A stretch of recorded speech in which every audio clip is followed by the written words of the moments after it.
अस्सलामुअलैकुम।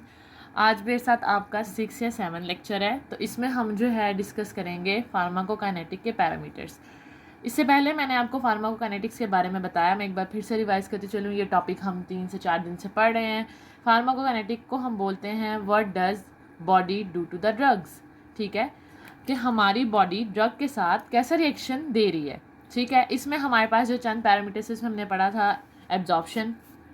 आज हमने डिस्कस करना है डिस्ट्रीब्यूशन को। डिस्ट्रीब्यूशन क्या होती है? डिस्ट्रीब्यूशन को हम बोलते हैं the process by which drug passes from the blood stream to body tissues and organ. ऐसा प्रोसेस जिसमें हमारी ड्रग जो है वो हमारी ब्लड में जाने के बाद हमारे वाइटल ऑर्गन्स में कैसे आती है और वहाँ से हमारे टिश्यूज़ में कैसे जाती है, हमारे सेल्स में कैसे पहुँचती है। अब ड्रग तो हमने पढ़ा था कि एब्जॉर्प्शन में हमारी ड्रग जो है उसकी डिसइंटीग्रेशन हुई और ड्रग जो है वो हमारे ब्लड तक पहुंच गई। अब ब्लड स्ट्रीम से उसने हमारी स्किन में, हमारे वाइटल ऑर्गन्स में, हमारी मेम्ब्रेन्स में कैसे डिफ्यूज़ होना है, कैसे डिस्ट्रीब्यूट होना है, उस प्रोसेस को हम बोलते हैं डिस्ट्रीब्यूशन। अब फार्माकोकाइनेटिक पैरामीटर में डिस्ट्रीब्यूशन बहुत इंपॉर्टेंट रोल प्ले करता है। इसको डायग्रामेटिकली मैं ऐसे समझाती हूँ कि ये हमारे पास ड्रग थी, वो एडमिनिस्टर्ड हुई, उसकी डिसइंटीग्रेशन हुई, वो ब्लड में पहुंच गई। ये तो था एब्जॉर्प्शन का प्रोसेस। इसको हमने पिछली वीडियो में भी डिस्कस किया था कि इसको हम एब्जॉर्प्शन बोलते हैं। अब एब्जॉर्प्शन के बाद फर्दर क्या है कि हमने जो ड्रग ली है उसने थ्रू आउट हमारी ब्रेन में, किडनी में, लंग्स में, बोन में, एक्स्ट्रासेलुलर फ्लूइड में किस तरह ट्रांसफ़र होना है, ठीक है, उसको किस तरह डिस्ट्रीब्यूट होना है, उसको हम कहते हैं डिस्ट्रीब्यूशन। हमारे पास जो है डिस्ट्रीब्यूशन के फैक्टर्स डिस्कस करेंगे हम कि किन किन फैक्टर्स के थ्रू जो है वो डिस्ट्रीब्यूशन अफेक्ट होती है। सबसे पहले हमारे पास आता है मेजर ब्लड फ्लो। जिस तरह हमारी बॉडी के हर ऑर्गन में ब्लड फ्लो इक्वली नहीं होता, कहीं पे ब्लड ज़्यादा जा रहा होता है, कहीं पे ब्लड कम जा रहा होता है। हम किस तरीके से बैठ रहे हैं, हमारा बॉडी पोस्चर, हर तरह से हमारी बॉडी लैंग्वेज बहुत ज़्यादा मैटर करती है कि हमारा ब्लड फ्लो किस तरीके से हो रहा है। ब्लड फ्लो ज़्यादा होगा तो ड्रग डिस्ट्रीब्यूशन ज़्यादा होगी, ये की पॉइंट है। इसलिए मैंने इसको सेपरेटली यहाँ पर लिखा है कि ब्लड फ्लो अगर इंक्रीज़ होगा वो डायरेक्टली प्रोपोर्शनल है हमारी ड्रग डिस्ट्रीब्यूशन से। ब्लड फ्लो ज़्यादा होगा तो ड्रग की डिस्ट्रीब्यूशन भी ज़्यादा होगी। ज़ाहिर है जब हमारी जो ड्रग है वो ब्लड में एब्जॉर्ब हो गई है, अब जहाँ पर हमारी ब्लड का फ्लो ज़्यादा होगा वहाँ पर हमारी ड्रग भी ज़्यादा पहुँचेगी, क्योंकि हमारी ड्रग ऑलरेडी ब्लड में एब्जॉर्ब हो चुकी है, वहाँ तक पहुँच चुकी है। ब्लड ज़्यादा होगा तो हमारी ब्रेन में, सबसे ज़्यादा ब्लड कहाँ पे होता है, हमारी ब्रेन में जाता है, लीवर में जाता है, किडनी में जाता है। और कम जो है ब्लड की जो डिस्ट्रीब्यूशन होती है वो हमारे स्केलेटल मसल्स और एडिपोज टिश्यू में होती है, ना होने के बराबर के बहुत लिटल होती है। ठीक है, अब वो सारी ड्रग्स ऐसी होती हैं जो हमारी बाकी जगहों पे तो पास आउट हो रही थी, लेकिन हर ड्रग जो है वो हमारी ब्लड ब्रेन बैरियर को क्रॉस नहीं कर सकती। इसको मैं आगे आपको एक्सप्लेन करूँगी। फिर हमारे पास आ जाता है कैपिलरी परमेबिलिटी। अब कैपिलरी क्या बोलते हैं, हमारी ब्लड वेसल्स के माइन्यूट से पार्ट को हम कैपिलरी बोलते हैं। आपको पता है वेसल्स होती हैं, उसके बाद हमारे वेसिकुलर्स होते हैं, तो उनके आगे आगे हमारे पास कैपिलरीज आती हैं। ठीक है, और कैपिलरी बहुत जो है वो हमारे पास बहुत बारीक सी, जिसे हम कहते हैं एक जो है वो ट्यूब सी होती है, जिसके अंदर जो है मतलब कहीं कहीं से पास आउट हो सकता है ब्लड, कहीं से नहीं हो सकता। परमेबिलिटी कहते हैं किसी भी चीज़ की पास आउट होने की। हम यहाँ पे कैपिलरी परमेबिलिटी की बात करें कि पासिंग फ्रॉम कैपिलरी एबिलिटी, कि उसकी कितनी एबिलिटी है कि वो कैपिलरी में से पास हो सके, उसको हम बोलते हैं परमेबिलिटी।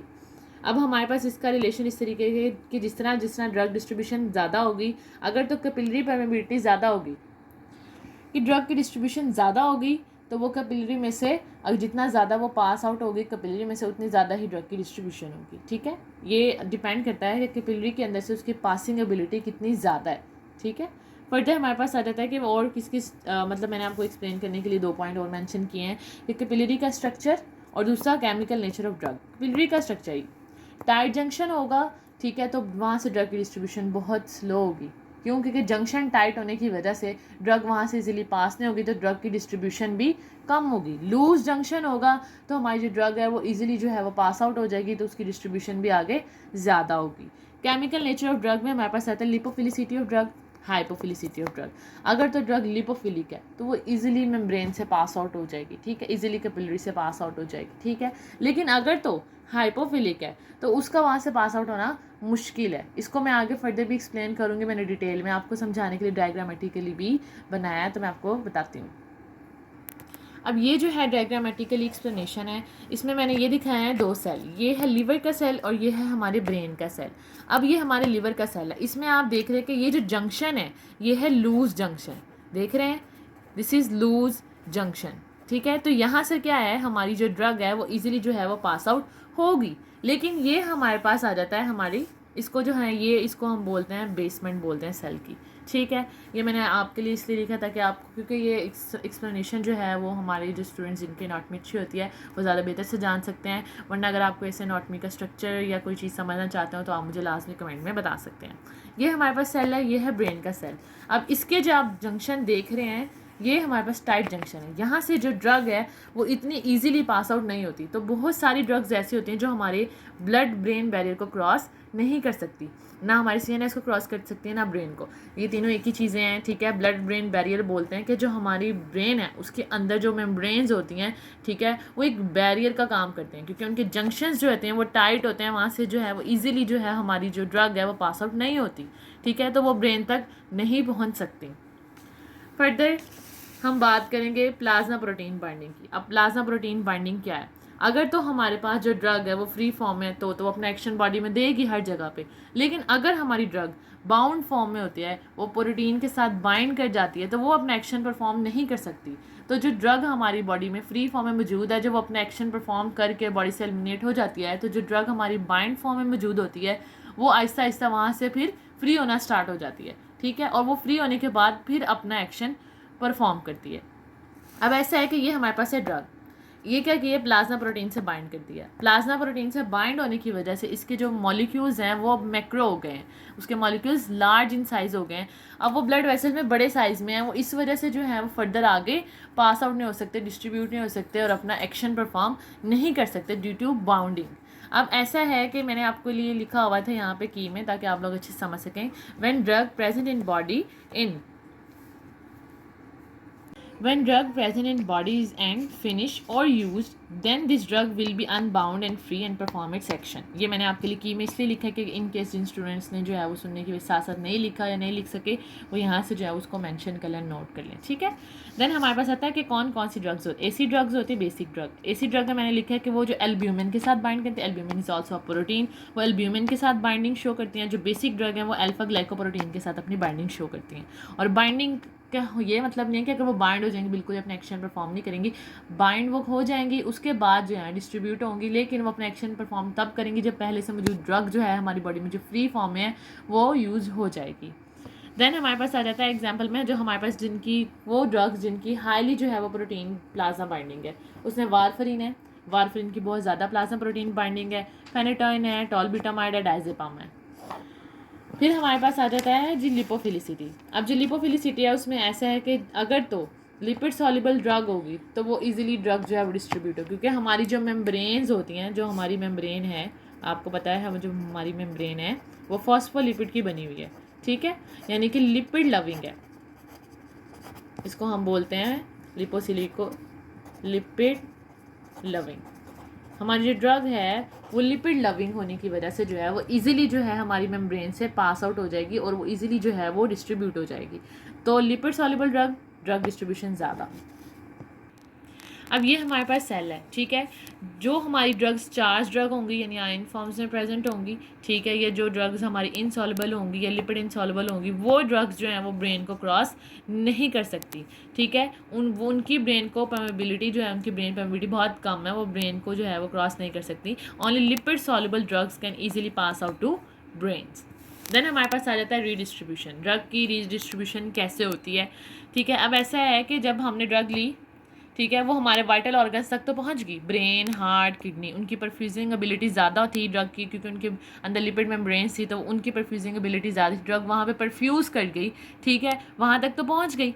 अब ऐसा है कि वहाँ से जो लेस परफ्यूजिबिलिटी जो टिश्यूज़ की होती है, फॉर एग्जाम्पल मसल टिश्यू हैं या फैट टिश्यूज़ हैं, ठीक है, यहाँ पर जो है वो ड्रग की जो है वो लेस परफ्यूजिबिलिटी है, वहाँ पर क्या होगा, यहाँ पर एब्जॉर्ब होने के बाद जो है वो ड्रग आहिस्ता आहिस्ता करके यहाँ पर परफ्यूज़ होना शुरू हो जाएगी, इन सेल्स तक, इन टिश्यूज़ तक पहुँचना शुरू हो जाएगी। इसे कहते हैं डिस्ट्रीब्यूशन होने के बाद ड्रग का दोबारा से इन टिश्यूज़ में जो है रीडिस्ट्रीब्यूट होना, ठीक है, इसको हम बोलते हैं रीडिस्ट्रीब्यूशन। फिर हमारे पास आ जाते हैं वॉल्यूम ऑफ डिस्ट्रीब्यूशन। अब वॉल्यूम ऑफ डिस्ट्रीब्यूशन क्या है कि हम कहते हैं कि जो हमारा वॉल्यूम ऑफ फ्लूइड है ब्लड के अंदर, ठीक है, वो उसके अंदर कितनी ड्रग जो है वो कम्प्लीटली डिज़ोल्व हुई है, ठीक है, हमारा जो ब्लड का वॉल्यूम है या फ्लूइड है उसके अंदर कितनी ड्रग जो है वो कम्प्लीटली डिज़ोल्व हुई है, उसको हम बोलते हैं वॉल्यूम ऑफ डिस्ट्रीब्यूशन। इसका फार्मूला है V D is equal to amount of drug in body over plasma concentration of drug, कि हमारी जो है बॉडी के अंदर ड्रग की अमाउंट कितनी है, ठीक है, उसको हम डिवाइड करते हैं कि हमारी जो है प्लाज्मा कंसनट्रेशन उसमें ड्रग कितनी है, उसको अगर हम डिवाइड करेंगे तो हमारे पास क्या आ जाएगा, वॉल्यूम ऑफ डिस्ट्रीब्यूशन। फिर हम बात करते हैं अफिनिटी ऑफ ड्रग टिश्यू की, कि हमारी जो है वो टिश्यू के साथ ड्रग्स की कितनी अफिनिटी है, ठीक है, उसमें मैंने चंद जो है वो एग्जांपल्स दी हुई हैं। एडिपोज टिश्यू है तो उसमें बेंजोडाइजेपिन जो है उनकी अफिनिटी बहुत ज़्यादा है। मसल टिश्यू है तो एमिटीन की जो है अफिनिटी बहुत ज़्यादा है। रेटिना में हमारे क्लोरोक्वीन की बहुत ज़्यादा अफिनिटी है। थायराइड में आयोडीन की बहुत ज़्यादा अफिनिटी है, ठीक है। स्टूडेंट्स, ये तो थे हमारे कुछ फैक्टर्स जो कि इफेक्ट करते हैं डिस्ट्रीब्यूशन को। हमने उनको देखा कि कौन से फैक्टर है जिससे डिस्ट्रीब्यूशन आसानी से हो सकती है, कौन से फैक्टर है जिससे डिस्ट्रीब्यूशन कम हो सकती है, ठीक है। अगर आपने कोई भी टॉपिक जो है वो समझना है, अगर किसी क्वेश्चन की या किसी पॉइंट की आपको समझ नहीं आई, आप दोबारा समझना चाहते हैं, आप काइंडली मुझे कमेंट करके बता सकते हैं। और अगर आपको मेरे ये नोट्स जो हैं वो कंप्लीट फॉर्म में चाहिए तो मैं आपको अपने इंस्टाग्राम का लिंक प्रोवाइड कर दूँगी डिस्क्रिप्शन में, आप वहाँ से जाकर मुझे मैसेज करके अब ये नोट्स ले सकते हैं। Thank you so much for listening. Please like and comment and subscribe.